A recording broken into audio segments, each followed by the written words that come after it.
6 মাসের একটা শিশু সন্তান আলী আসগর যার নাম, এই আলী আসগরের পর্যন্ত তারা পানি দিল না। নানা গো ও নানা, এই 3 দিন তোমার নাতি পানি পানি কয়া জীবন দিছে, তোমার নানা তোমার নাতির সন্তানেরা পানি পানি কয়া জীবন দিছে। এর বিচার দুনিয়ার কোন বাদশার কাছে দিলাম না, সরাসরি নবীজি আপনার দরবারে দিলাম। আমার নবী বিচার করতে পারে কি পারে না? মুহররমের 10 তারিখে কি ঘটাইলেন রব্বানা, হায়রে কি ঘটাইলেন রব্বানা, কলিজা মোর ফেটে যায় গো শুনিলে তার ঘটনা। মুহররমের 10 তারিখে বলেন হাসান শহীদ জোহরেদ, হুসাইন শহীদ কারবালা, হায়রে হুসাইন শহীদ কারবালা, জয়নাল আবেদিন হইল রে বন্দি এজিদের জেলখানায়। মুহররমের 10 তারিখে জোরে কোন আল্লাহু আকবার। ইমাম হুসাইন বলছে জৈনব, ও জৈনব বন্ধু আমার, তুমি আমার কথাটা শুনে রে বোন, আমার এই সন্তান জৈনাল আবেদিন রে কোনোদিন তুমি কষ্ট দিবা না, কোনোদিন তার মনের মধ্যে দুঃখ দিবা না। এই জৈনাল আবেদিন রে তুমি বড় মহব্বত কইরা লালন পালন করবা, এবং আমি 7, 8, 9, 10 এই 3-4 দিন পর্যন্ত এই কারবালার ময়দানে পানি পানি কয়া যে পরিমাণ কষ্ট করছি, এই কষ্টের কথা দুনিয়ার কোনো বাদশার কাছে বলবা না, দুনিয়ার কোনো মন্ত্রীর কাছে কোনো নেতার কাছে বলবা না। অনেক বাদশারা আসবো তোমাদের মুখ থেকে জবানবন্দি নেওয়ার জন্য, কারো কাছে কিন্তু এই প্রশ্নের জবাব দিবা না, কারো কাছে বিচার দিবা না, বিচার চাইবা না। এই 3 দিনের কষ্টের বিচারের কথাটা মদিনা কামলিওয়ালা দয়াল নবী আমার নানা জানের রওজার মধ্যে বলে দিয়ে বলেন সুবহানাল্লাহ। জৈনব বলে ভাই কি বলো?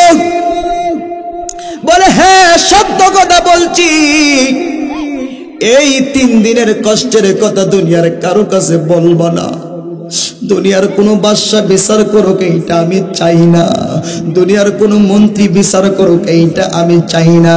সরাসরি আমার নানার রওজার মধ্যে যায় বলবা, ও নানা ভাই তোমার জন্য আল্লাহ পানি সৃষ্টি করেছিল, আর তোমার নাতিরে ওই এজিদ বাহিনীরা ওই পানিটা পান করতে দিল না। শুধু জয়নাল আবেদিন রে না, শুধু আলী আসগর রে না, শুধু আলী আকবর রে না, শুধু কাসেম রে না, শুধু ইমাম হুসাইনের না, 72 জন সদস্য কাউরে তারা পানি দিল না। 7 বছরের বাচ্চা তার মারে জিজ্ঞাসা করলো, মা মুহররমের 10 তারিখে কেন এত সুন্দর করে তাবারকটা করে এর বর্ণনা দিল। বাবারে নবীর নাতি ইমাম হুসাইন রে তারা শহীদ করছে আশুরার 10 তারিখে, এই মুহররমের 10 তারিখে শহীদ করেছি। এই জন্য আমি বছর করে যখন মুহররম আসে তখন আমি সুন্দর করে তাবারকের ব্যবস্থা করি, ছোট মানুষ বড় মানুষ এলাকার সবাইরে আমি তাবারক খাওয়াই। এইটা হইল আমার হুসাইনের প্রেম, হুসাইনের চেতনা। জোরে কোন সুবহানাল্লাহ। কিন্তু আমরা দেশে যদি মুহররমের 10 তারিখে একটু তাবারক কইরা খাওয়া বেদাত শিরিক বলে, কি বলে না? অনেক আলেমরা বলে এটা কোন ধরন নাই। মুহররমের 10 তারিখে যে ইমাম হুসাইন কিভাবে শহীদ হয়েছে এই ঘটনা তারা বলে না, তারা বলে কি মুহররমের 10 তারিখে মুসা নবীরে বাঁচাইছেন, এই মুহররমের 10 তারিখে আল্লাহ আদম নবীরে মাফ করছেন, দুনিয়াতে পাঠাইছেন, হ্যান করছেন তেন করছেন, দুনিয়ার সব কাহিনী কইব। কিন্তু ইমাম হুসাইনের যে এত বড় শাহাদাত, ইসলামের জন্য জীবন দিয়েছে, ইসলামের গোড়ায় রক্ত ঢেলেছে, এই কাহিনী তারা বলতে চাই না। এমন আলেম এই দেশে আছে না নাই? জোরে বলেন আছে না নাই? আছে আছে আছে। এই ইয়াহইয়া বিন আকসাম তার মাকে বলে, মা ইমাম হুসাইনের রওজা কোথায়, ইমাম হুসাইন কোথায়? বলে ইমাম হুসাইন তো দুনিয়াতে নাই, ইমাম হুসাইনের রওজা হলো কারবালার ময়দানে। জোরে কোন সুবহানাল্লাহ। ইয়াহইয়া বিন আকসাম বলে, মা তাহলে ঠিক আছে, আমি কিন্তু ওই ইমাম হুসাইনের রওজা জিয়ারত করতে যাব। ইয়াহইয়া বিন আকসাম এই 7 বছরের বাচ্চার বাড়ি হলো বাগদাদে। বাগদাদ থেকে কারবালা গেলে 2 দিন লাগে। এখান থেকে ছোট বাচ্চাটা যাওয়ার নিয়ত করলেন। ছোট 7 বছরের বাচ্চার ভিতরে কেমন প্রেম উদয় হয়েছে, ইমাম হুসাইনের রওজা আমার দেখতেই হবে। জোরে কোন সুবহানাল্লাহ। 7 বছরের বাচ্চা ইমাম হুসাইনের চেতনা বুঝলো, আমরা দেশের 50 বছরের মোল্লা বুঝলো না। কথা কোন ঠিক কিনা? ইমাম হুসাইনের মহব্বতে বলে, মা আমি চলে যাব। মার বাবা বলতেছেন, আরে বাপ তুমি বড় হও, এরপরে যাইও, তুমি তো ছোট মানুষ, তুমি যাইতে পারবে না। ইয়াহইয়া বিন আকসাম বলে, না মা যামই আমি। বাপ মা চেক দিয়ে রাখবো কয়দিন? ফজরের সময় আব্বা আম্মা দুজন নামাজে দাঁড়াইছে, এই দিক দিয়া 7 বছরের বাচ্চা কারবালার ময়দানের উদ্দেশ্য কইরা দৌড়তে শুরু করছে। জোরে কোন সুবহানাল্লাহ। দৌড়তে দৌড়তে দৌড়তে দৌড়তে একদম যায়া জোহরের নামাজের সময় একটা মসজিদের মধ্যে নামাজ আদায় করছে। নামাজ পড়ে আবার দৌড়তে শুরু করছে। 2 দিন পরে যায়া কারবালার ময়দানে পৌঁছে। জোরে কোন আল্লাহু আকবার। ইমানি চেতনা, ইমানি জজবা। 7 বছরের বাচ্চার ভিতরে ইমাম হুসাইনের মহব্বতটা কেমন ছিল একটু শুনে। একাধারে 2 দিন দৌড়ায়া কারবালার মাঠে যায়া ইমাম হুসাইনের রওজার পাশে ছোট বাচ্চাটা কান্দে। মানুষ জিজ্ঞাসা করে, এই বাচ্চা তোমার বাড়ি কোথায়? বলে আমার বাড়ি হলো বাগদাদে। এখানে কেন আসছো? বলে ইমাম হুসাইনের মহব্বতে। সুবহানাল্লাহ। নবীজি বলেন, কেউ যদি ইমাম হাসান হুসাইনের মহব্বত করে, সে যেন আমি নবীকে মহব্বত করলো। কেউ যদি আমি নবীকে মহব্বত করে, সে যেন আল্লাহকে মহব্বত করলো। জোরে কোন সুবহানাল্লাহ। ইমাম হাসান হুসাইন কে? ইমাম হুসাইন তারা হলো 2 জন পাকে পাঞ্জাতনের সদস্য। সুবহানাল্লাহ। কোন কে সদস্য? পাক পাঞ্জাতন। মাওলা আলী, মা ফাতেমা, ইমাম হাসান হুসাইন, তারা 4 জন হলো আমার নবীজির অংশ। সুবহানাল্লাহ। নবীকে নিয়ে হলো 5 জন। এই হলো পাক মানে পবিত্র, পাঞ্জাতন মানে 5 জন, পবিত্র 5 জন মানুষের কথা, এইটাই হলো পাকে পাঞ্জাতন। সুবহানাল্লাহ। আশেক কত সুন্দর করে বলে, পাঞ্জাতনকে মানার মতো মানো ইমানানো, পাঞ্জাতনকে মানার মতো মানো। যিনি সৃষ্টি কোলের মূল, তিনি মুহাম্মদ রাসূল। বলেন, যিনি সৃষ্টি কোলের মূল, তিনি মুহাম্মদ রাসূল। ওই নবীজির অংশ হইতে আহলে বয়াতে রাসূল। মাওলা আলী, মা ফাতেমা, হাসাইন হুসাইন ছাড়া, মাওলা আলী, মা ফাতেমা, হাসাইন হুসাইন ছাড়া পাবে না নবীকে কোনো দিন ইমানানো। পাঞ্জাতনকে মানার মতো মানো ইমানানো, পাঞ্জাতনকে মানার মতো মানো। জোরে কোন আল্লাহু আকবার।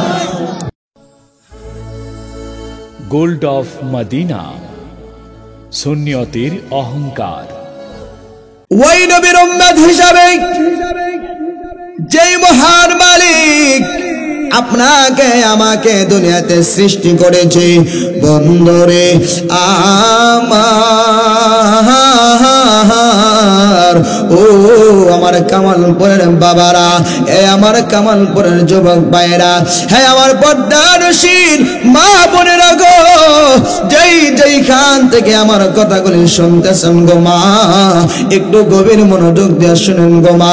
জীবনে কম সময় তুমি রাস্তাঘাটে কাটাও নাই, জীবনে কম দিন তুমি সংসারে কাজকর্ম করে কাটাও নাই, বহুদিন সময় তুমি রাস্তাঘাটে নষ্ট করছো, তোমার সংসারের দিকে তুমি বহুদিন সময় দিয়েছ। যুবক ভাই, ও কতদিন তুমি তোমার বন্ধু বান্ধব নিয়ে রাস্তাঘাটে তুমি আড্ডা দিয়েছ, মোবাইল টিপে রাত্র পার করে দিয়েছ, ছবি দেখে সিনেমার হলে বসে তুমি রাত্র পার করে দিয়েছ। কিন্তু বন্ধু রে, এত সুন্দর একটা জান্নাতের বাগানে, জান্নাতের পরিবেশে কামালপুরের যুবকগুলি এত একটা সুন্দর জান্নাতের বাগান সাজাইছে। তোমরা সকলেই দুনিয়াবি সকল কাজকর্মকে, দুনিয়াবি সকল ব্যস্ততাকে পিছনে ফালায়া সবাই দৌড়ে এসে মাহফিলের মধ্যে বসে যাও। আজকের এই মাহফিলে বসার খাতিরে আমার আল্লাহ আমাদের জীবনের গুনাহগুলি ক্ষমা করতে পারে কি পারে না? আর জোরে বলেন, পারে কি পারে না?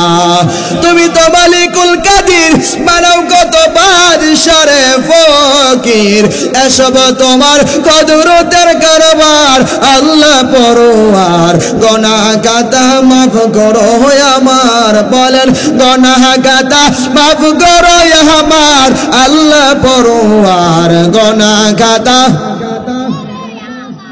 তুমি তো মালিকুল কাদির, বানাও কত বাদশারে ফকির, তুমি তো মালিকুল কাদির, বানাও কত বাদশারে ফকির, এসব তোমার কুদরতের কারবার, আল্লাহ পরোয়ার, গুনাহ খাতা মাফ করো আমার, বলেন গুনাহ খাতা মাফ করো আমার, আল্লাহ পরোয়ার, গুনাহ খাতা।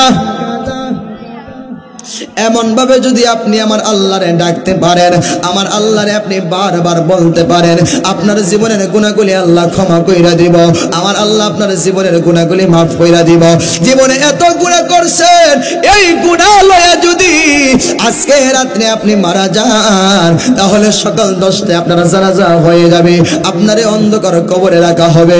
অন্ধকার কবরে যেই মাত্র আপনারে রাখবো, রাইকা 40 কদম দূরে সহিরা গেলে একটা ফেরেশতা কবরের ভিতরে ঢুইকা যাইব, ওই ফেরেশতা তোমারে ছোঁয়া থেকে একটা তুইলা বসাইয়া চলে যাবে, আরো 2টা ফেরেশতা চলে আসবে। এই 2টা ফেরেশতা আইসা তোমারে অনেক কিছু জিজ্ঞাসা করব, এর ভিতরে 3টা প্রশ্ন কিন্তু তোমারে করব। তুমি যদি 3টা প্রশ্নের জবাব দিতে না পারো, তোমার কবরটা জাহান্নামের আকরা হয়ে যাবে, জাহান্নামের আগুন দিয়ে তোমার কবরটা ভরপুর হয়ে যাবে।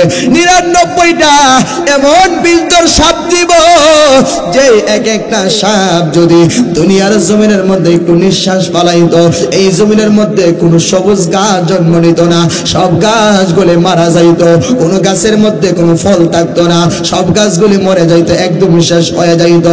এমন 99টা সাপ তোমার কবরে, আমার কবরের মধ্যে দিয়া দিব।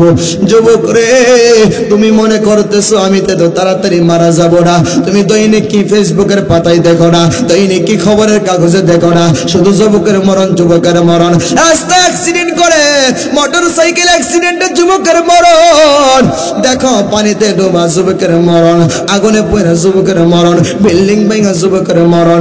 এমন ভাবে মানুষগুলি দুনিয়া থেকে বিদায় হয়ে যায়, আর মুরব্বী হয়ে গেলে তো কথাই নাই।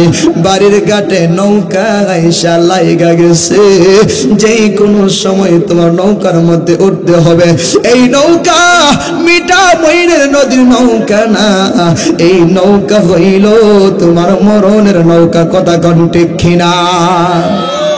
ওরে আগে বাজারে গেলে পরে, আগে বাজারে গেলে পরে হীরা মানিক মিলতে পারে, শেষ বাজারে গেলে পরে কি জানি কি আছে কপালে, গৌরর পদে প্রেম ভক্তি হইল না মন হবার কালে।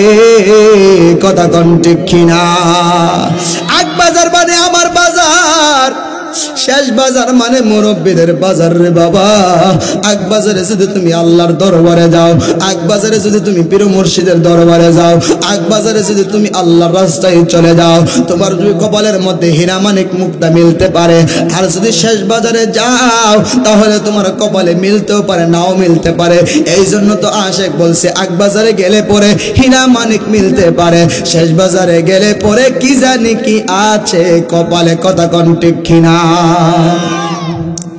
এই জন্য বন্ধু সময় বেশি নাই, সময় অল্প। এই দুনিয়ার হায়াত বেশি দিনের না। এই দুনিয়াতে মানুষ এখন বেশি দিন বাঁচে না। 50-60 বছর হয়ে গেলে মানুষ দুনিয়া থেকে বিদায় হয়ে যায়। একদিন হঠাৎ করে জীবনে কত হাজার হাজার মানুষের মরণের খবর এই দুইটা কান দিয়ে তুমি শুনছো রে ভাই। এই দুইটা চোখ দিয়ে কত হাজার মানুষের মরা লাশ দেখছো। এই দুইটা হাত দিয়ে জীবনে কত মানুষের কবরে মাটি দিছো। তুমি চিন্তা কইরা দেখছো নি এমন একদিন তোমার আসবে, তোমার মরণের খবর অন্য মানুষের কানে পৌঁছে যাবে।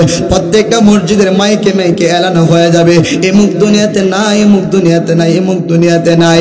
হাজার হাজার মানুষ তোমার এক নজর করে দেখতে আইব, দেখা তারা চলে যাবে। সবাই জানাজার মাঠে যাওয়ার সময় হবে না। আইরে বন্ধু বান্ধব, সবাই তো তোমার জানাজার মাঠে যাইতো না। সবাই যাওয়ার সময় হবে না, ব্যস্ততা, ব্যবসা বাণিজ্য, কর্মজীবন, চাকরি জীবন, সবাই তোমার জানাজা পর্যন্ত যাবে না। মুষ্টিময় কিছু মানুষ তোমার জানাজাই যাবে। সবাই জানাজা দিয়া তোমার মাটি দেওয়ার জন্য সবাই যাইতো না। অল্প কিছু মানুষ তোমার মাটি দেওয়ার জন্য যাইব। তোমার মাটি দিয়া তোমার লাইগা দোয়া করার সময়টাও পাইতো না। একদল মানুষ দৌড়াইয়া চলে যাবে আর তার ব্যস্ততা আছে। এমন ভাবে তোমার কিছু মানুষ নিয়ে তোমার লাশটারে রাইখা এরপরে তোমার দাফন কাফন কইরা দিয়ে আসবো। হাই রে পৃথিবী, কি দুষ্ট এই পৃথিবীর মায়া মায়া। এরপরেও এই পৃথিবীর মানুষগুলি বোঝে না, এই পৃথিবীর মানুষগুলি শিক্ষা নেয় না, নিজের জীবনটারে একটু পরিবর্তন করে না। যেইভাবে আগে চলছে এখন এইভাবে চলে। সুদ ঘুষ ছাড়তে রাজি না, পরনিন্দা পরগীবত ছাড়তে রাজি না, এখনো সে গুনাহ ছাড়তে রাজি না। হাইরে যুবক, এ যুবক ভাই, তোমাকে বারবার টার্গেট করে কথাগুলি বলি, কারণ যুবক তুমি একটা সাজদা দিলে আমার মালিক বড় খুশি হয়ে যাবে। একটু সময় জান্নাতের বাগানে দিলে আমার মালিক বড় খুশি হয়ে যাবে। এই ওসিলা তোমার জীবনের গুনাহগুলি আল্লাহ মাফ করতে পারে কি পারে না? বন্দরে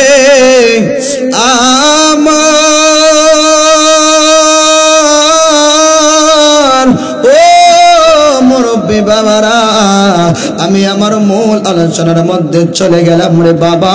তোমার যুবক রে কেন বোঝাইলাম? তুমি তো এখন যুবক, তোমার চাইতে ছোট মানুষ ইসলামের জন্য কত কিছু করেছে। 7 বছরের একটা ছোট বাচ্চা, 7 বছর তার বয়স। এই বাচ্চাটা তার মারে যায় জিজ্ঞাসা করে, মা গো, ও মা, আমাকে বলো গো মা, যখনই মহরমের 10 তারিখ আসে তখন দেখি তুমি কত সুন্দর করে তাবারক পাকায়া তারপরে তুমি এলাকার মানুষরে খাওয়াও, এলাকার মানুষরে দাওয়াত দাও। মহরমের 10 তারিখ আসলে তুমি এই কাজটা তুমি কেন করো?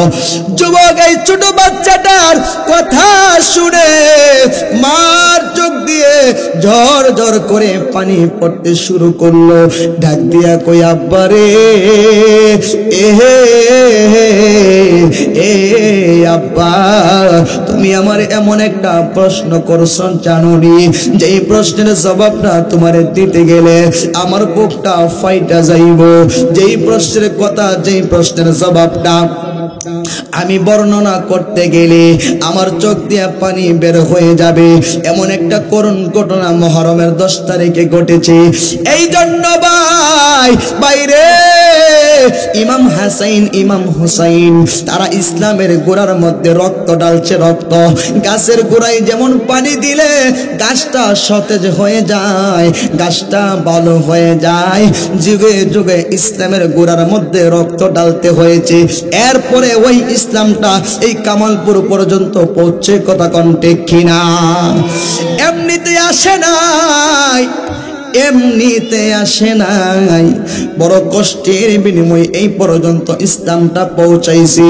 আমি তোমাদেরকে বলতে চাই রে ভাই, 7 বছরের বাচ্চার কথা শুনে মার দুইটা চোখ দিয়ে পানি পড়ে আর বর্ণনা দিচ্ছে, কিভাবে সুন্দর বর্ণনা দিচ্ছে।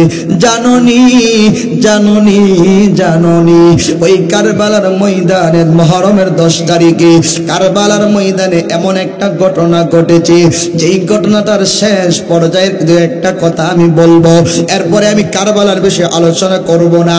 কারবালার কথাটা বলতে হবে কারণ ইয়াহইয়া বিন আকসামের জীবনের ভিতরে এই কথাটা পাওয়া গেছে। এত সুন্দরভাবে কিতাবের মধ্যে লেখক লিখতেছেন। এই তার মা বলে, বাবারে ইয়াহইয়া বিন আকসাম শুনো, এই ঘটনা হইল এমন একটি ঘটনা, 7 তারিখ 8 তারিখ 8 তারিখ 9 তারিখ 10 তারিখ মুহররমের এই 3টা তারিখের ভিতরে ইমাম হুসাইন তার পরিবার পরিজনকে নিয়ে যেই পরিমাণ কষ্ট করেছে, এই কষ্টের কথাটা দুনিয়ার কারো কাছে তারা বলে নাই।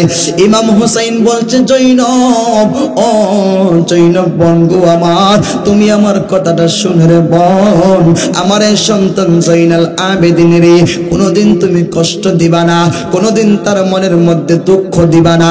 এই জৈনাল আবেদিন রে তুমি বড় মহব্বত কইরা লালন পালন করবা। এবং আমি 7, 8, 9, 10 এই 3-4 দিন পর্যন্ত এই কারবালার ময়দানে পানি পানি কয়া যেই পরিমাণ কষ্ট করছি, এই কষ্টের কথা দুনিয়ার কোনো বাদশার কাছে বলবা না, দুনিয়ার কোনো মন্ত্রীর কাছে, কোনো নেতার কাছে বলবা না।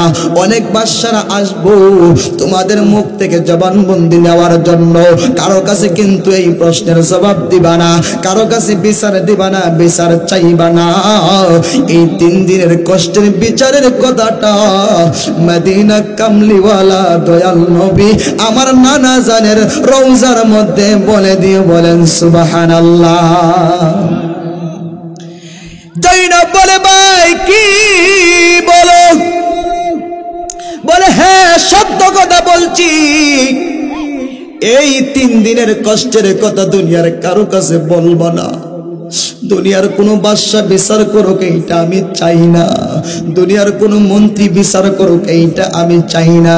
সরাসরি আমার নানার রওজার মধ্যে যায় বলবা, ও নানা ভাই, তোমার জন্য আল্লাহ পানি সৃষ্টি করেছিল, আর তোমার নাতিরে ওই এজিদ বাহিনীরা ওই পানিটা পান করতে দিল না। শুধু জৈনাল আবেদিন রে না, শুধু আলী আসগর রে না, শুধু আলী আকবর রে না, শুধু কাসেম রে না, শুধু ইমাম হুসাইনের না, 72 জন সদস্য কাউরে তারা পানি দিল না। 6 মাসের একটা শিশু সন্তান আলী আসগর, যার নাম এই আলী আসগর পর্যন্ত তারা পানি দিল না।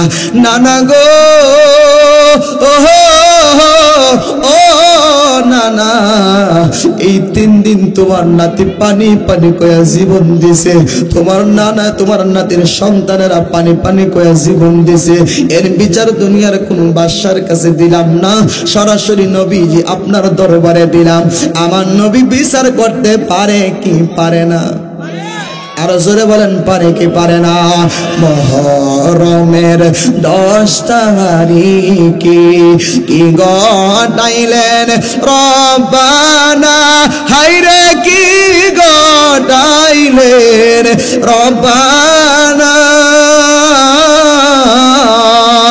কলিজা মোর ফেটে যায় গো শুনিলে তার ঘটনা। মুহররমের 10 তারিখে বলেন হাসান শহীদ জোহরেদ, হুসাইন শহীদ কারবালা, হায়রে হুসাইন শহীদ কারবালা, জৈনাল আবেদিন হইল রে বন্দি এজিদের জেলখানায়। মুহররমের 10 তারিখে জোরে কোন আল্লাহু আকবার। 7 বছরের বাচ্চা তার মারে জিজ্ঞাসা করলো, মা মুহররমের 10 তারিখে কেন এত সুন্দর করে তাবারকটা করে এর বর্ণনা দিল। বাবারে, নবীর নাতি ইমাম হুসাইনকে তারা শহীদ করছে আশুরার 10 তারিখে। এই মুহররমের 10 তারিখে শহীদ করেছে। এই জন্য আমি বছর করে যখন মুহররম আসে তখন আমি সুন্দর করে তাবারকের ব্যবস্থা করে ছোট মানুষ বড় মানুষ এলাকার সবাইরে আমি তাবারক খাওয়াই। এইটা হইল আমার হুসাইনের প্রেম, হুসাইনের চেতনা। জোরে কোন সুবহানাল্লাহ। কিন্তু আমরা দেশে যদি মুহররমের 10 তারিখে একটু তাবারক কইরা খাওয়া বেদাত শিরিক বলে, কি বলে না? অনেক আলেমরা বলে ইচ্ছা করুন দরকার নাই। মুহররমের 10 তারিখে যে ইমাম হুসাইন কিভাবে শহীদ হয়েছে এই ঘটনা তারা বলে না। তারা বলে কি মুহররমের 10 তারিখে মুসা নবীরে বাঁচাইছেন, এই মুহররমের 10 তারিখে আল্লাহ আদম নবীরে মাফ করছেন, দুনিয়াতে পাঠাইছেন, হ্যান করছেন ত্যান করছেন, দুনিয়ার সব কাহিনী কইব। কিন্তু ইমাম হুসাইনের যে এত বড় শাহাদাত, ইসলামের জন্য জীবন দিয়েছে, ইসলামের গোড়ায় রক্ত ঢেলেছে, এই কাহিনী তারা বলতে চাই না। এমন আলেম এই দেশে আছে না নাই? জোরে বলেন আছে না নাই? আছে আছে আছে। কষ্ট হচ্ছে আপনাদের? গলা ভাঙ্গা। গতকালকে 2টা মাহফিল করছি আপনাদের খয়র করছি, মাহমুদপুর করছি। এই যে গলার উপরে যাইতেছে প্রত্যেক দিন বাস, গলা হয়ে গেছে এখন বরাক বাস। টান দিলে মজা পাই না, জোর পাই না। গলা যদি পাওয়ার না দেয় তো আমার শৈল্য জোর দেখলে কিনা কষ্ট হচ্ছে আপনাদের? আর একটু সামনে যামনি সবাই যেমন কনা। আচ্ছা ইনশাল্লাহ যাইতেছি দাঁড়ান। এই ইয়াহইয়া বিন আকসাম তার মাকে বলে, মা ইমাম হুসাইনের রওজা কোথায়? ইমাম হুসাইন কোথায়? বলে ইমাম হুসাইন তো দুনিয়াতে নাই, ইমাম হুসাইনের রওজা হলো কারবালার ময়দানে। জোরে কোন সুবহানাল্লাহ। ইয়াহইয়া বিন আকসাম বলে, মা তাহলে ঠিক আছে, আমি কিন্তু ওই ইমাম হুসাইনের রওজা জিয়ারত করতে যাব। ইয়াহইয়া বিন আকসাম এই 7 বছরের বাচ্চার বাড়ি হলো বাগদাদে। বাগদাদ থেকে কারবালা গেলে 2 দিন লাগে। এখান থেকে ছোট বাচ্চাটা যাওয়ার নিয়ত করলেন। ছোট 7 বছরের বাচ্চার ভিতরে কেমন প্রেম উদয় হয়েছে, ইমাম হুসাইনের রওজা আমার দেখতেই হবে। জোরে কোন সুবহানাল্লাহ। 7 বছরের বাচ্চা ইমাম হুসাইনের চেতনা বুঝলো, আমরা দেশের 50 বছরের মোল্লা বুঝলো না। কথা কোন ঠিক কিনা? ইমাম হুসাইনের মহব্বতে বলে, মা আমি চলে যাব। মার বাবা বলতেছেন, আরে বাপ তুমি বড় হও, এরপরে যাইও, তুমি তো ছোট মানুষ, তুমি যাইতে পারবে না। ইয়াহইয়া বিন আকসাম বলে, না মা যামই আমি। বাপ মা চেক দিয়ে রাখবো কয়দিন? ফজরের সময় আব্বা আম্মা দুজন নামাজে দাঁড়াইছে, এই দিক দিয়া 7 বছরের বাচ্চা কারবালার ময়দানের উদ্দেশ্য কইরা দৌড়তে শুরু করছে। জোরে কোন সুবহানাল্লাহ। দৌড়তে দৌড়তে দৌড়তে দৌড়তে একদম যায়া জোহরের নামাজের সময় একটা মসজিদের মধ্যে নামাজ আদায় করছে। নামাজ পড়ে আবার দৌড়তে শুরু করছে। 2 দিন পরে যায়া কারবালার ময়দানে পৌঁছে। জোরে কোন আল্লাহু আকবার। ইমানি চেতনা, ইমানি জজবা। 7 বছরের বাচ্চার ভিতরে ইমাম হুসাইনের মহব্বতটা কেমন ছিল একটু শুনে। একাধারে 2 দিন দৌড়ায়া কারবালার মাঠে যায়া ইমাম হুসাইনের রওজার পাশে ছোট বাচ্চাটা কান্দে। মানুষ জিজ্ঞাসা করে, এই বাচ্চা তোমার বাড়ি কোথায়? বলে আমার বাড়ি হলো বাগদাদে। এখানে কেন আসছো? বলে ইমাম হুসাইনের মহব্বতে। সুবহানাল্লাহ। নবীজি বলেন, কেউ যদি ইমাম হাসান হুসাইনে মহব্বত করে সে যেন আমি নবীকে মহব্বত করলো, কেউ যদি আমি নবীকে মহব্বত করে সে যেন আল্লাহকে মহব্বত করলো। জোরে কোন সুবহানাল্লাহ। ইমাম হাসান হুসাইন কে? ইমাম হাসান ইমাম হুসাইন তারা হলো 2 জন পাকে পাঞ্জাতনের সদস্য। সুবহানাল্লাহ। কোন কে সদস্য? পাক পাঞ্জাতন। মাওলা আলী, মা ফাতেমা, ইমাম হাসান হুসাইন, তারা 4 জন হলো আমার নবীজির অংশ। সুবহানাল্লাহ। নবীকে নিয়ে হলো 5 জন। এই হলো পাক মানে পবিত্র, পাঞ্জাতন মানে 5 জন, পবিত্র 5 জন মানুষের কথা, এইটাই হলো পাকে পাঞ্জাতন। সুবহানাল্লাহ। আশেক কত সুন্দর করে বলে, পাঞ্জাতনকে মানার মতো মানো ইমানানো পাঞ্জাতনকে মানার মতো মানো যিনি সৃষ্টি কোলের মূল তিনি মুহাম্মদ রাসূল বলেন যিনি সৃষ্টি কোলের মূল তিনি মুহাম্মদ রাসূল ওই নবীজির অংশ হইতে আহলে বয়াতে রাসূল মাওলা আলী মা ফাতেমা হাসাইন হুসাইন ছাড়া মাওলা আলী মা ফাতেমা হাসাইন হুসাইন ছাড়া পাবে না নবীকে কোনো দিন ইমানানো পাঞ্জাতনকে মানার মতো মানো ইমানানো পাঞ্জাতনকে মানার মতো মানো জোরে কোন আল্লাহু আকবার এই পাক পাঞ্জাতনের সদস্য হইল ইমাম হুসাইন হুসাইনকে মোহব্বত করে কারবালার ময়দানে একাধারে 11 দিন পর্যন্ত এই ইমাম হুসাইনের রওজার পাশে দাঁড়ায়া দাঁড়ায়া এই বাচ্চাটা কান্দে একাধারে যখন 11 দিন পর্যন্ত কান্না করলো 11 দিন পরে যুবক এই ছোট বাচ্চাটার চোখের মধ্যে ঘুম ঘুম ভাব চলে আসলো যখন নিদ্রায় চলে গেলেন যেই মাত্র ঘুমের ঘরে গেলেন ঘুমের ঘরে স্বপ্নে দেখতেছি এই ঘুমের ঘরে স্বপ্নে দেখতেছি অনেক সুন্দর একটা নারী চকচকা তার চেহারা নূরে ঝলমল ঝলমল করে মা ফাতিমা যার নাম মা ফাতিমা কেমন ফাতেমা যেই ফাতেমার সাথে দুনিয়ার কোন নারীকে তুলনা করা যাবে না কারণ দুনিয়ার মহিলারা মাসে মাসে নাপাক হয় কিন্তু মা ফাতেমা নাপাক হইতেন না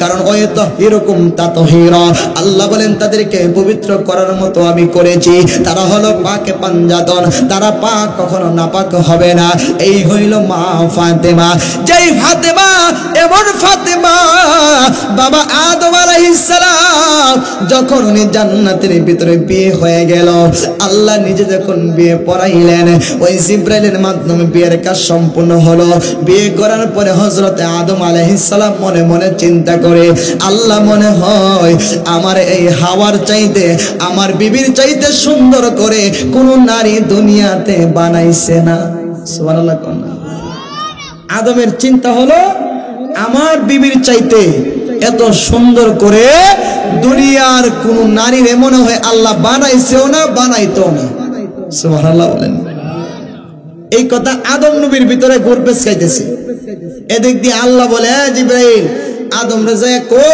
জান্নাতের ভিতরে জামাই বউ দুইজনে হানিমুন করত সুবহানাল্লাহ কন্না আমরা তো হানিমুনও জানা নতুন বিয়ে হইলে দুইজনে বলো হানিমুনে যাওয়ার লাগে আদম আলাইহিস সালাম রে আর মা হাওয়া আলাইহিস সালাম রে দুইজন রে জিবরাইল আলাইহিস সালাম হানিমুনে নিয়ে গেছে জান্নাতের প্রত্যেকটা জায়গায় জায়গায় ঘুরতেছে সুন্দর সুন্দর জায়গাগুলি দেখতেছে হঠাৎ করে দেখে একটা রাজ সিংহাসনের মতো একটা চেয়ারের মধ্যে একজন নারী বসা এই নারীর চেহারা এত সুন্দর আদম আলাইহিস সালাম একবার তার দিকে চা আবার ইলার বোর দিকে চা সুবহানাল্লাহ কোন আরো জোরে বলেন একবার চা ওই চেয়ারের মহিলার দিকে আবার চা নিজের বোর দিকে ভাবছিলাম আমার বোর চাইতে সুন্দরী মনে আর আল্লাহ কাউরে বানাইছে না এখন দি এনার্জি লেভেল হইছে ইলার সাথে আমার বোর টাইমই নাই সুবহানাল্লাহ কোন আরো জোরে কোন সুবহানাল্লাহ জিবরাইল আমি তো ভাবছিলাম যে আমার বউর সাথে সুন্দরী কেউ নাই এখন দিয়ে এত সুন্দর নারী বসে রয়েছে উনি কে জিবরাইল আলাইহিস সালাম বলি ইয়া রাসূল আদম আলাইহিস সালাম ও আদম নবী আপনি এই কথা ভাবছেন দেখি তো আল্লাহ আমাদের হানিমুনে পাঠাইছে সুবহানাল্লাহ বলে কেন বলে হাকিকত হলো উনি হইলেন আখিরি নবী শ্রেষ্ঠ নবী জিন্দা নবী নূরের নবী হায়াতুন নবী হযরত মুহাম্মদ মুস্তাফা সাল্লাল্লাহু আলাইহি ওয়াসাল্লামের মেয়ে যার নাম হলো জগতের মা ফাতেমা জোরে কোন সুবহানাল্লাহ আদম আলাইহিস সালাম উনি ফাতেমা বলে হ্যাঁ বলে ফাতেমার চেহারা এত সুন্দর যে আমি আমার বিবি হাওয়া ফাতেমার কাছে কোনো টাইমই নাই। সুবহানাল্লাহ বলুন। উনি হলেন ফাতেমা, এমন সুন্দর নারী, এমন রূপসী যে মা ফাতেমার আসল রূপটা সবাই দুনিয়ার দেখতে পারে নাই। এই রূপটা দেখছে আমার দয়াল নবী। কে দেখছে? আমার নবী। একদিন দেখছে হযরত মাওলা আলী। সুবহানাল্লাহ বলেন। এই যে ইয়াহইয়া বিন আকসাম কারবালার মাঠে ইমাম হুসাইনের রওজার পাশে শুয়া শুয়া কান্দে, ঘুমায় গেলেন। ঘুমের ঘরে দেখতেছে এমন একজন রূপসী নারী আইসা তার চোখ মুখগুলি মুছে দিচ্ছেন এবং তার হাতের মধ্যে জান্নাতি 5টা রুটির ব্যবস্থা। স্বপ্নের ভিতরে দুইজনে কথা বলতেছে। উনি বলতেছেন, যেই ছোট মানুষ, তুমি ছোট মানুষ ইয়াহইয়া বিন আকসাম, তুমি এমন পাগল হইলা ইমাম হুসাইনের জন্য, তোমার জন্য আমি পাগল হয়ে গেলাম। বলে আপনার পরিচয়? বলে আমার পরিচয় হলো আমি ইমাম হুসাইনের মা খাতুনে জান্নাত ফাতিমা। সুবহানাল্লাহ। ইয়াহইয়া বিন আকসাম স্বপ্নের ভিতরে কথা বলতেছে, মা আপনার এই সন্তানকে দেখার জন্য আমার মন চাইছে, এই জন্য আমি চলে আসছি দেখার জন্য। আমি তো ইমাম হুসাইনের দেখার আশায় ছিলাম, এখন দেখা পাইলাম আপনার। সুবহানাল্লাহ বলেন। বলে সবাই তোমারে দেখা দিবে, কিন্তু সময়ের অপেক্ষা।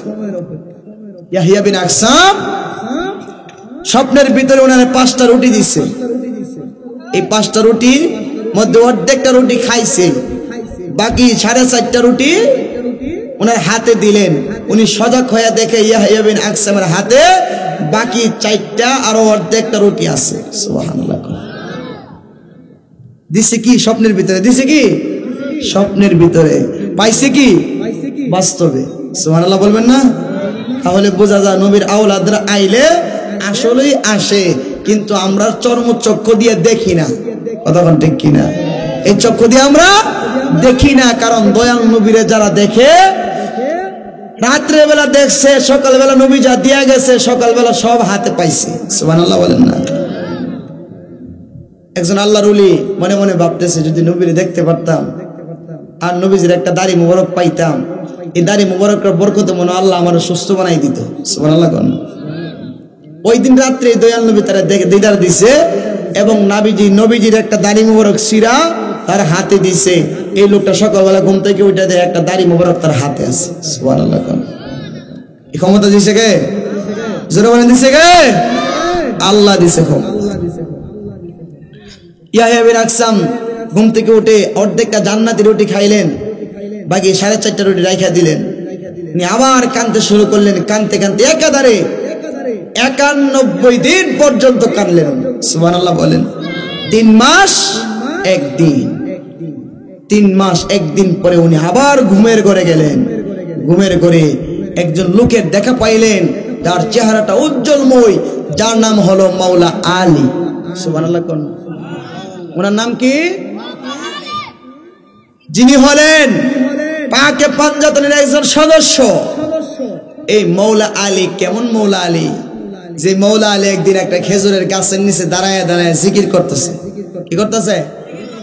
জিকির করতেছে। হঠাৎ করে একটা দুষ্ট জিন আইসা মাওলা আলীরে থাপ্পড় মারছে। কি মারছে?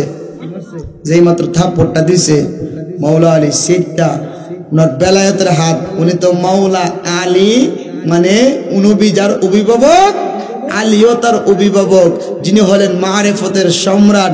আনা মাদিনাতুল ইলমি ওয়া আলিমুম বাবুহা। রাসূল বলেন আমি হলাম ইলমের শহর, আলী হইল ওই শহরের দরজা। সুবহানাল্লাহ। আলী একদিন সাহাবীদেরকে বলে, সাহাবীরা তোমরা যদি নবীর লগে দেখা করো একবার, আমার লগে দেখা করুন লাগবে 2 বার। কয়বার? সাহাবীরা চিত্তে গেছে গা, হ তুমি নবীর চেয়ে বড় হয়ে গেছো গা। বলে হ কইলাম তো, নবীর লগে দেখা করলে একবার, আমার লগে দেখা করতে হইব 2 বার। বলে তার কারণ কি? নবীর কাছে দরবার লেগে গেছে সাহাবীরা, ইয়া রাসূলুল্লাহ আপনার মেয়ের জামাই দেন কি কহ। বলে কি বলছে? বলছে আপনার লগে দেখা করলে একবার, আলীর লগে দেখা করুন লাগবে 2 বার। বলে হ আলী তো সত্য কথাই কইছে। সুবহানাল্লাহ। ইয়া রাসূলুল্লাহ তাহলে আমনো আলীর কথা সমর্থন? বলে হ্যাঁ। কিভাবে? বলে আলী হইল দরজা, আমি হইলাম শহর। কেউ শহরে ঢুকতে হইলে দরজা দিয়া ঢুকুন লাগবো, নবীর লোকে দেখা কইরা বের হইলে দরজা দিয়ে বেরোন লাগবো সুবহানাল্লাহ কোন তো নবীর লোকে দেখা একবার দরজার লোকে দেখা কইবা দুইবার এর লাগি আলী কইছে উনি তো গোপন বেদ জানে জোরে কোন সুবহানাল্লাহ জান্নাত শেরে খোদা মাওলা আলী আলী খেজুর গাছের নিচে জিকির করে দুষ্ট জিন আইসা থাপ্পড় মারছে আলী সিত্তা তার বেলায়েতের হাত দিয়া টান দিয়া ধরছে জিন্দারে দইরা বাম হাতে খেজুরের একটা পাতা পাইরা এরপরে আস্তে করে একটা বান দিয়ে দিছে এই জিন্দারে কারে আলী বলে যা তোর জীবনে এই বান ছুটতো না যদি জায়গার মধ্যে যাস তাহলে ছুটবো সুবহানাল্লাহ কোন কি করব জায়গার মধ্যে গেলে ছুটবো এই জিন ঘুরতে ঘুরতে ঘুরতে ঘুরতে ঘুরতে ঘুরতে দুনিয়ার কোনো জায়গা বাকি রাখছে না সর্বশেষ আমার নবীজির দরবারে আসছে নবীজির কাছে বলি ইয়া রাসূলুল্লাহ ইয়া হাবিবাল্লাহ দেখেন না আমার একজন লোকে খেজুরের পাতা দিয়া বান দিয়ে দিছে এই দুইটা হাত আমি এখনো বান ছড়াইতাম পারছি না কি করতাম পারছি না বান ছড়াইতাম পারি নাই কেউ খেজুর পাতার বান যদি ছোট বাচ্চারে দে হেও তো টানতে ছিড়া লাইবো কতক্ষণ একটা জিন যেই জিনটা হলো 37 মাইল লম্বা কত কত হেড দেহটা 37 মাইল লম্বা কত বড় হইতে পারে চিন্তা করছেন নি দুনিয়ার এক প্রান্তে পাও দিলে আরেক দুনিয়া দিতে পারবো তখন ঠিক কিনা এত বিশাল বড় হেরে বান দিয়ে দিছে এই বানে ছুড়াইতে পারে না এটা কি দুনিয়ার বান নাকি বেলায়েতের বান সবাই কন এটা কি গায়ের শক্তি না বেলায়েতের শক্তি আল বেলায়েত জিল্লু নবুওয়াত নবুওয়াতের ছায়া মুবারক হলো বেলায়েত নবুওয়াতের দরজায় তালা লাগানো বেলায়েতের দরজায় ওপেন করে খুলে দেওয়া হয়েছে এটা ওলি আল্লাহর যুগ কথা কোন ঠিক কিনা নবীদের যুগ শেষ এই যে বান দিয়ে দিছি ইয়া রাসূলুল্লাহ এই বান তো আমি ছুড়াইতেরি না নবী গো কেডা দিছে বলে দেখলে চিনুম নাম জানি না সুবহানাল্লাহ কোন কারণ নাম যদি জানতো যে মাওলা আলী তাহলে তোর মাওলা আলীর নাম শোনার পরে হ্যাঁ কি করলো না থাপ্পড় আর দিল না কথা কোন ঠিক কিনা হ্যাঁ বলে ইয়া রাসূলুল্লাহ দেখলে চিনু বলে তাহলে দেখো তো খুশ করতে থাকো খুশ করতে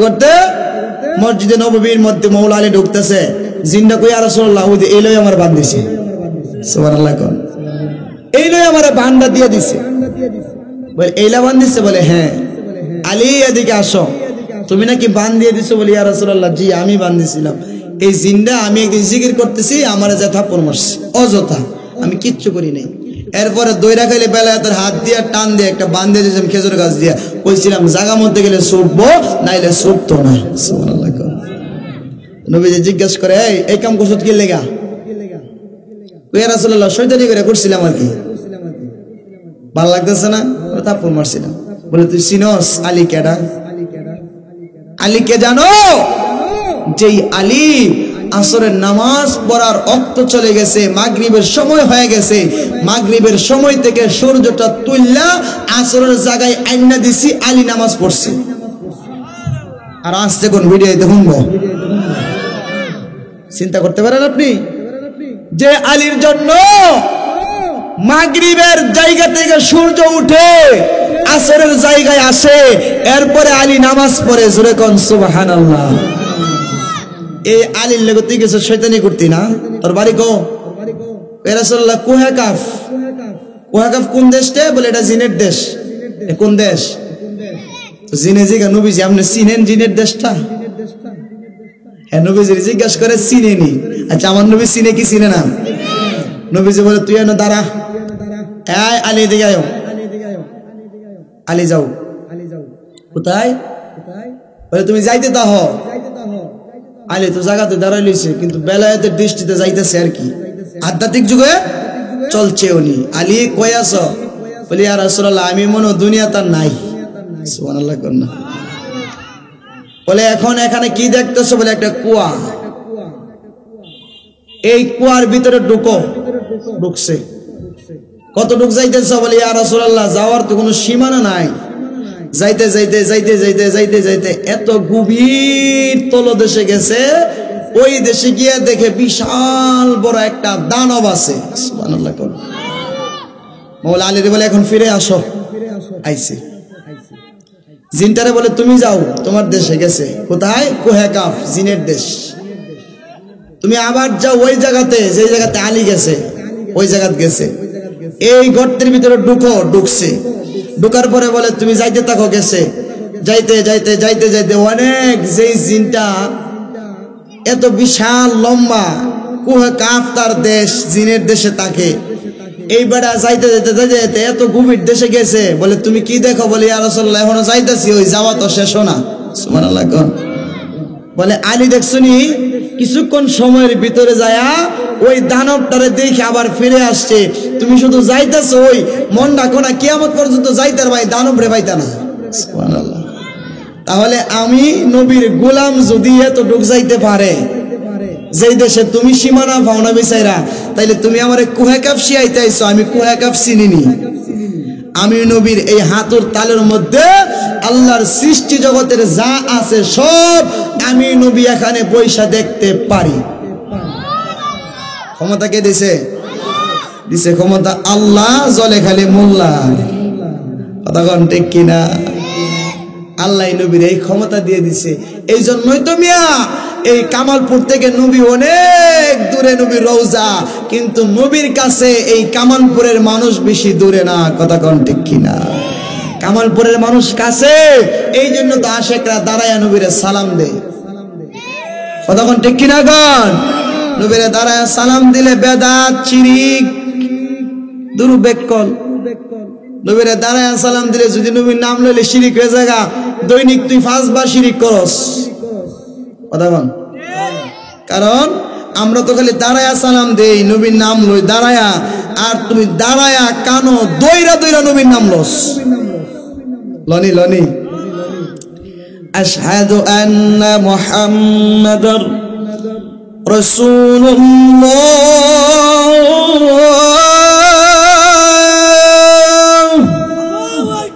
আজান কি বয়ানা হারেয়া? আরো জোরে। কানো দইরা দইরা দৈনিক 5 বার নবীজির নাম লস, হারয়া হারয়া কানো দইরা। এই সময় বেদাত না, খালি আমরা দাঁড়াইয়া নবীরে সালাম জানাইলে বেদাত কস। আছে না নাই? জোরে করে আছে না নাই? আল্লাহকে আমি জানি এই ধরনের মৌলবী কিছু থাকবো, এর লেগে নবীর নাম জায়গা মতে ফিটিং করে দিয়ে দিচ্ছি। সুবহানাল্লাহ কর না? ওই ফিটিং করছে, জায়গা মতে ফিটিং করে দিচ্ছে। এটা আমার নবীজির শান ও মান আল্লাহ বাড়াই দিছে। তুমি মৌলবী ইচ্ছা করলে কমাইতে পারতা। আল্লাহ দিয়েছে নবীকে সম্মান, তোমার হিংসায় হবে কি? নবীর সাথে বেয়াদবি করলে আমল করে লাভ কি? কথা কোন ঠিক কিনা? নবীর লোকে বেয়াদবি করলে আমল কইরা কোনো লাভ হইতো না, ফায়দা পাইতো না, কর্তার বা কথা কোন ঠিক কিনা? কারণ আমার নবীজির নাম আমার আল্লাহ কো বন্ধু, আমার আপনার নাম আমি সকল জায়গায় ফিটিং করে রাখছি। আপনি নবীরে বাদ দিলে এই মৌলবী বাদ হয়ে যাবো।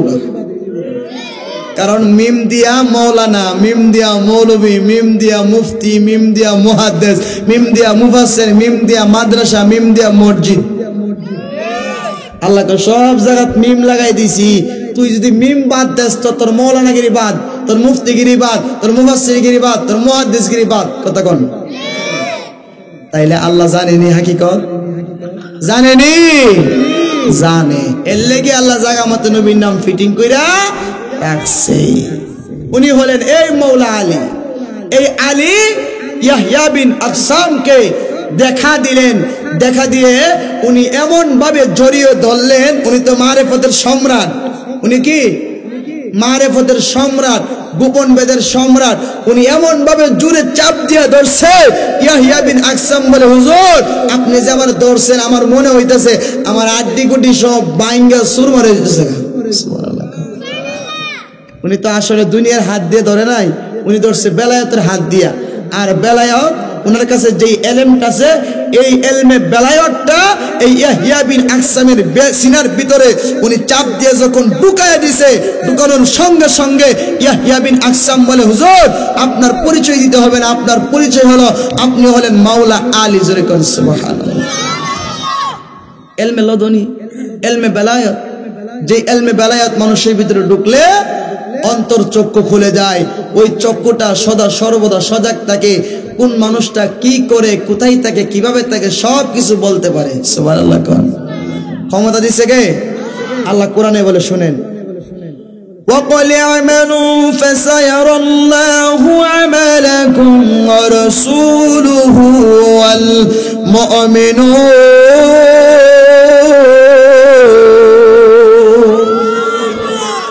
আল্লাহ বলে, وَقُلِ اعْمَلُوا فَسَيَرَى اللَّهُ عَمَلَكُمْ وَرَسُولُهُ وَالْمُؤْمِنُونَ। আমার আল্লাহ দেখে মানুষ কি করে, রাসূলুহু আমার রাসূল দেখে, ওয়াল মুমিনুন যারা মুমিন বান্দা আল্লাহর ওলি তারাও দেখে। জোরে কোন সুবহানাল্লাহ। দেখে আমার কথা না আল্লাহর কথা? আরো জোরে বলেন, কার কথা? আল্লাহর কথা। এই আল্লাহ আল্লাহর ওলিদেরকে ক্ষমতা দিছে। ইয়াহইয়া বিন আকসাম, শোনো, তোমার দ্বারা একটা কাজ হবে, বাগদাদে তুমি চলে যাবা, খলিফা হারুনুর রশিদের দরবারে যাইবা। খলিফা হারুনুর রশিদের দরবারে অনেকগুলি নাস্তিক বেঈমান আসবে, তিনটা প্রশ্ন করবে, এই তিনটা প্রশ্নের জবাব তুমি দিয়ে দিবা। এই তিনটা প্রশ্নের জবাব দুনিয়ার কোরআন হাদিস ইজমা কিয়াস পরে কখনো পাইতা না। সুবহানাল্লাহ। কোন কি পাইতা না? দুনিয়ার কোনো কিছু পয়রা পাইতা না। এই এলেমটা সিনা বাই সিনা সরাসরি আমার নবী থেকে 4 তরিকার ইমামগণের মাধ্যম হয়া যে যে তরিকার মধ্যে বয়াতে রাসূল গ্রহণ করছে তাদের কলবে বা সিনায় আসবে, যদি সে তরিকা মতে চলতে পারে। কথা কোন ঠিক কিনা? মুরিদ হইছেন কি হই, কিন্তু বছরে একদিন ফিরের লগে সাক্ষাৎ নাই, দেখা নাই, তসবিহ তালিম নাই, যে ওজিফা দিছে ওজিফা পাঠ নাই। কথা কোন ঠিক কিনা? তাহলে এই মুরিদে কোনো লাভ নাই। ওইতারবেন কিন্তু লাভ হবে না যদি আপনি পীরের কথা মতে না চলেন, ওজিফাটা আপনি পরিপূর্ণ না মানেন, না জানেন, তাহলে কোনোদিন আপনার দ্বারা কোনোদিন আপনার বেলায়ত অর্জন হবে না। কথা কোন ঠিক কিনা? ইয়াহইয়া বিন আকসাম বলে, ঠিক আছে, খলিফা হারুনুর রশিদ যার নাম, যে খলিফা হারুনুর রশিদের দরবারে একজন পাগল থাকতো, যার নাম ছিল বাহলুল পাগলা। কি পাগলা ছিল? পাগল বাহলুল। বেশিরভাগ সময় কবরস্থানে কাটাইতেন। আরে আমরা তো এখন আরেকবার 5 তলায় বিল্ডিং এর দিকে চাইয়াতে, আপনি যদি 5 তলায় বিল্ডিং এর দিকে না চাইয়া আপনি যদি চাইতেন ভৈরব রেল স্টেশনের দিকে, কিশোরগঞ্জ রেল স্টেশনের দিকে, বিভিন্ন দোকানের বারান্দায় কত গরিব, সে একটা খেতা পর্যন্ত গম কোমরে দিতে, শরীরে দিতে পারে না, ভালো একটা কম্বল তার নাই, সে রাস্তায় রাস্তায় রাতের বেলা ঘুমায়, তার একটা বাড়ি নাই, ঘর নাই। কথা কোন ঠিক কিনা? কিন্তু আপনারে আমারে আল্লাহ একটা বাড়ি দিছে, একটা ঘর দিছে, কত সুন্দর জায়গা দিছে থাকার মতন, এরপরও আমরা শুকরিয়া আদায় করি না। আরেকবার বিল্ডিং এর দিকে চাইতেই 5 তলা কুম্বালা বানাবো, 5 তলা বানাইতে গেলে আমার বেতন দিয়ে হইতো না, বেতনটা সুদে ঘুষে লাগাইলে লিখতে হইব। তখন ঠিক কিনা? কন এই সুদ, এই যে সুদ, এটা এমন একটা রোগ আমাদের সমাজে হইছে, যে খা হ্যাঁ হইলে বড়টা বড়, আর যেটা দে এটা মরাটা খালি মরে। কথা কোন ঠিক কিনা? সুদ এমন একটা জিনিস, এটা দিলে বড়টা খালি বড় হইব আর মরাটা খালি মরবো। কথা কোন ঠিক কিনা? এই সুদের 70টা গুনাহ, সর্বনিম্ন গুনাহটা আমি বলি আপনাকে, আপন মায়ের সাথে জিনা করার সমান। জোরে কোন নাউজুবিল্লাহ, আর জোরে কোন নাউজুবিল্লাহ। এখন আপনি যদি পারেন সুদ খাইতে খান, কোনো আপত্তি নাই। বাইরে তোমার কদমে, তোমার পায়ে আমি হাত জোর করে বলি, সুদের ব্যবসা ছেড়ে দাও। সুদ খায়া কোটি টাকার মালিক সন্তানাদিরে বানায় দিয়া তুমি মারা যাইবা, অন্ধকার কবরে জুতার বাইরে তুমি খাইবা, তোমার ফুলা মদের বোতল একাতে লুঙ্গি কান্দ ফলায় খাইবো আর আটবো। কথা কি বাস্তব না অবাস্তব? জোরে কোন কথা বাস্তব কিনা? তুমি সুদ ঘুষ খায়া 2 নম্বরে করে টাকা জমায়ে দিয়া তোমার ফুলারে কোটিপতি বানায় দিয়া যাইতার বা এই ফুলা জীবনে একদিন তোমার লাগে তো দোয়ার আয়োজন করতোই না, বরংস মদ খাইতে খাইতে এমন মাথা লইব, গাঞ্জা খাইতে খাইতে হ্যাঁ লুঙ্গি কান্দ লই আটবো। এই সম্পদের দরকার নাই। আপনি আল্লাহর কাছে বলবেন, আল্লাহ সম্পদ দিলে হালাল পথে দাও, হালাল ভাবে চলে হালাল কইরা খেয়ে যেন মরতে পারি। আপনার সন্তানের ব্যবস্থা কে করবে? জোরে বলেন, কে করবে? এই বাহলুল পাগলা হারুনুর রশিদের পরিচয়টা শুনেন, কষ্ট হবে আপনাদের। গুরুস্থানে থাকে, গুরুস্থানে। তা হারুনুর রশিদ একদিন জিজ্ঞেস করে, এই পাগলা তুমি বেশিরভাগ সময় গুরুস্থানে দাও কি লেগা? বলে, এই বাদশা তুমি কি জানো না আমি মারা গেলে তো আমার এই কবরস্থানে দিব। জোরে কোন। বাহলুল তোমার বুদ্ধি তো অনেক বেশি, নাও এই লাঠিটা তোমারে দিলাম, এই লাঠিটা তুমি এমন জায়গা রাখবা, এমন একজন ব্যক্তিরে দিবা, ওই ব্যক্তিটা তোমার চাইতে আরো ব্যাকল, তোমার চাইতে কি আরো ব্যাকল। মানে বলে তোমার চাইতে আহল যার কম তারে তুমি লাঠিটা দিবা যদি তোমার চোখে পড়ে। বাহলুল এই লাঠি নিয়ে ঘুরতে ঘুরতে ঘুরতে ঘুরতে অনেক দিন পরে আইছে, আয়া বাদশার দরবারে লেডা দিয়া বইছে। বাদশাহ হারুনুর রশিদ জিজ্ঞাসা করে, বাহলুল আইছো নাকি? বলে, জি হুজুর আইসলাম। বলে, তোমার হাতে দি লাঠি, এই লাঠি দিকে ওরে দিলা না, আমার সাথে ব্যাককল হয় না তো দিমু কেমনে? সুবহানাল্লাহ। আমার সাথে ব্যাককল আমি পাই না তো দিমু কারে? আজকে মনে পাইলাম। বাহলুলের কথার ধরন দেখছেন নি? ওলি আল্লাহদের কথার মাধ্যমে তো অন্যরকম। আজকে মনে হয় পাইলাম, আমার সাথে ব্যাককল লাঠি আমি দিয়ালাম। বলে, আই হাই, ঠিক আছে তুমি বসো, আমি ভিতরে যাচ্ছি, আমার কাজ আছে, ব্যস্ততা। আমার কি ব্যস্ততা? বলে, আমি আরেকটা দেশে যাব সফর করার জন্য, 1 সপ্তাহের জন্য যাব। এই 1 সপ্তাহ কোন দেশে যায় কোন বক্তব্য দিমু, কোন দেশে যায় কোন পোশাকটা পরুম, কোন দেশে যায় কোন ভাবে কিভাবে কার সাথে চলবো, কোন কাজের চুক্তি করব, এইটার প্যারাশানির মধ্যে আমি আছি। বাহলুল কো, হারুনুর রশিদ 1 সপ্তাহের সফরে যাইবা, এই জন্য তোমার যে পরিমাণ পেরেশানি দেখতেছি, তুমি যেদিন মারা যাইবা ওই দিন তো তুমি কোটি কোটি বছরের সফরে যাইবা। ওই সফরের জন্য তোমার একদিনও শরীর গামতে দেখি নাই, চিন্তা করতে দেখি নাই। 1 সপ্তাহ সফরের লেগে যেইভাবে চিন্তা করতেছ, আমার মনে হয় আমার সাথে ব্যাককল তুমি, এই জন্য লাঠিটা তুমিই নেওগা। সুবহানাল্লাহ। লাঠিটা তুমি ওই নেওগা, কারণ তোমার সাথে ব্যাককল আমার চোখে পড়ে নাই। 1 সপ্তাহ সফরের লেগে যেই বেড়া গাম জড়াইতেছে, এই বেড়া কোটি কোটি বছরের সফরে যাবে, ওই সফরের জন্য একদিনও ঘাম জড়াই না। এর দ্বারা বোঝা যায় তুমি ওই ব্যাককল। কথা কোন ঠিক কিনা কোন? উনি হইলেন বাদশাহ হারুনুর রশিদ, অবাক হয়ে গেলেন, হাই রে, যদিও পাগল, কথাটা তো বড় দামি কথা বলছে। কারণ বাহলুল রে, আমার জীবনের অঙ্কটা তুই একটু ঘুরে পেঁচাইয়া দিলি। আমি হারুনুর রশিদ তো কোনোদিন এই চিন্তাটা করি নাই, করবা কেমনে? দুনিয়ার সিংহাসন থাকলে, টাকা পয়সা থাকলে আর আল্লাহ রসুল লাগে না। কথা কোন ঠিক কিনা? কারণ টাকা পয়সা থাকলে নামাজ পড়া লাগে না।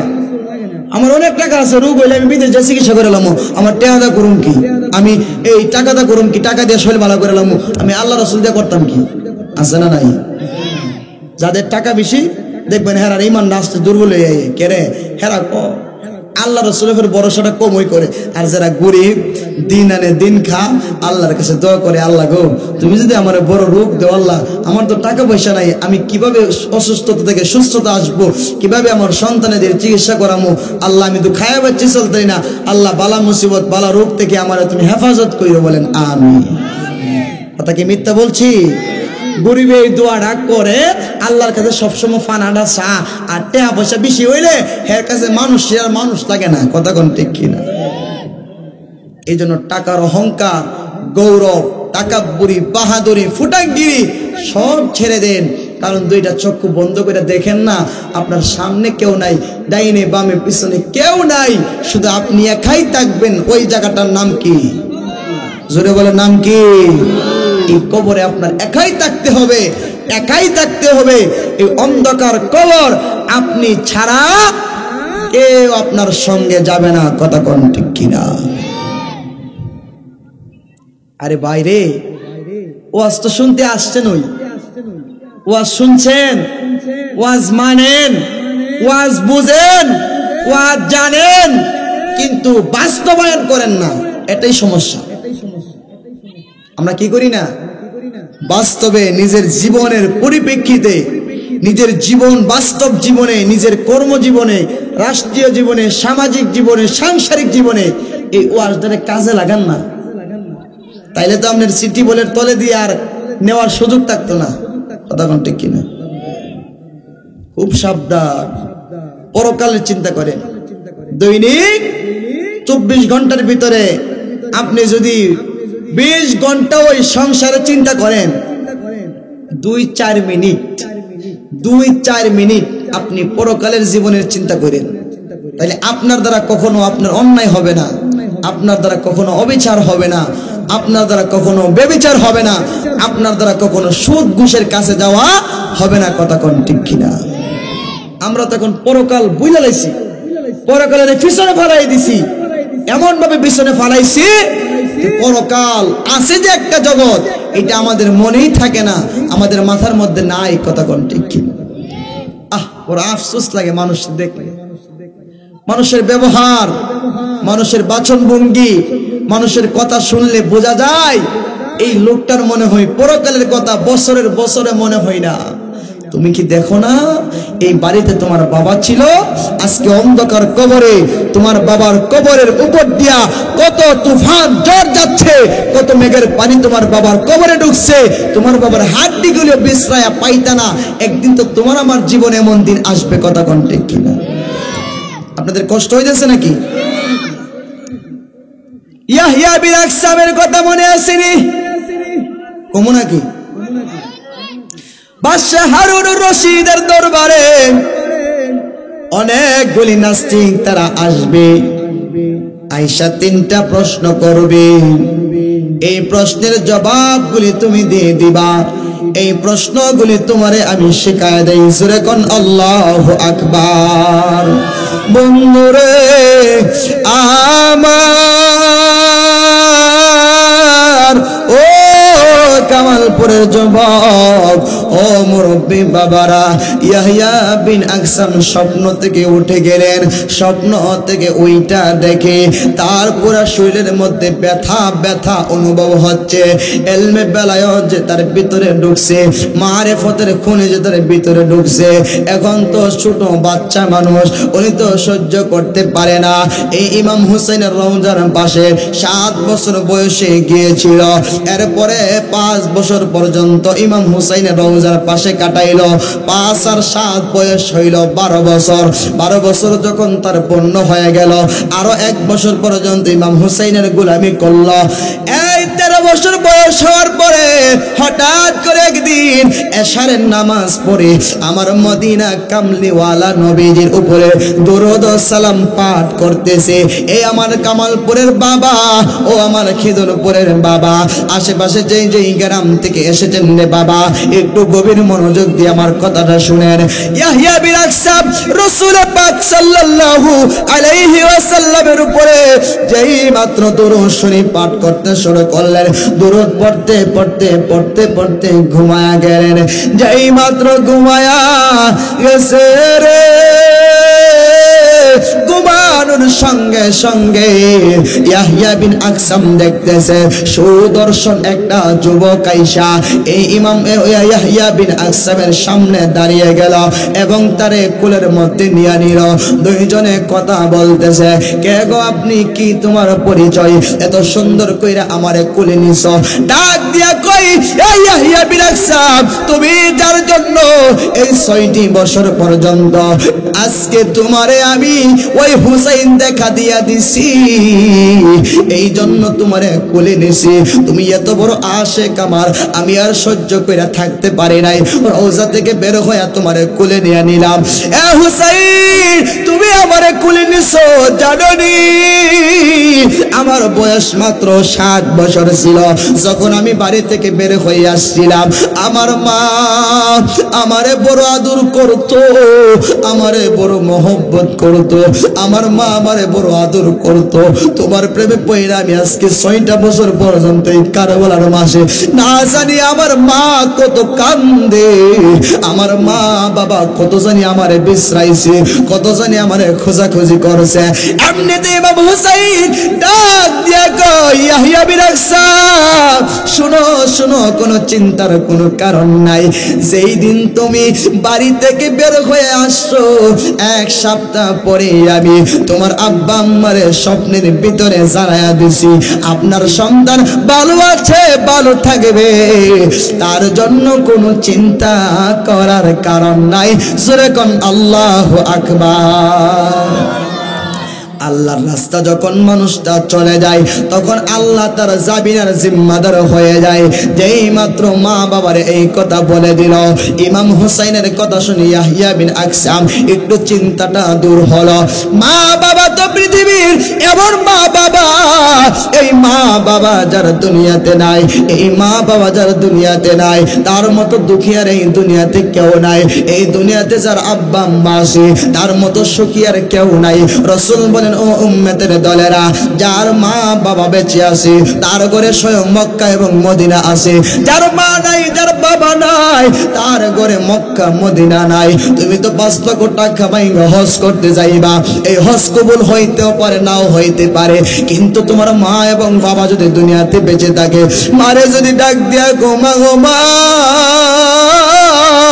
ও মা, হুনসি কাউসার আহমেদ আরিফি হুজুর বলছে, যদি তোমার কদমের মধ্যে চুমু খাই, তোমার একটু হাসি ফোটাইতে পারি, তোমার চেহারার দিকে একটু সুনজরে তাকাইতে পারি, তাহলে নাকি আল্লাহ কবুল হজের সওয়াব দান করব।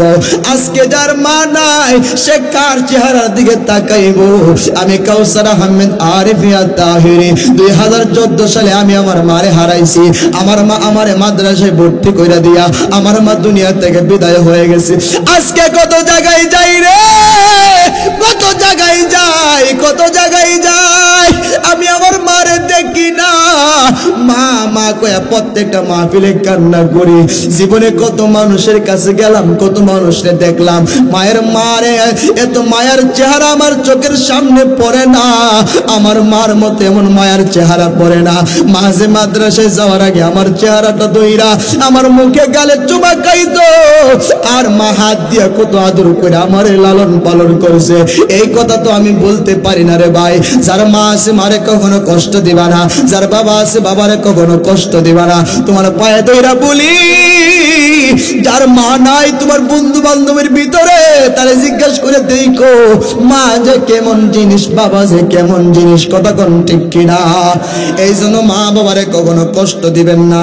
নারে তাকবীর, নারে রিসালাত। প্রধান বক্তার আগমন, হযরত মাওলানা ইয়াকুব আলী বরুণী হুজুরের আগমন এই মাহফিলের পক্ষ থেকে। যাই হোক, আসলে আমার গলাটা অনেক নষ্ট হয়ে গেছে।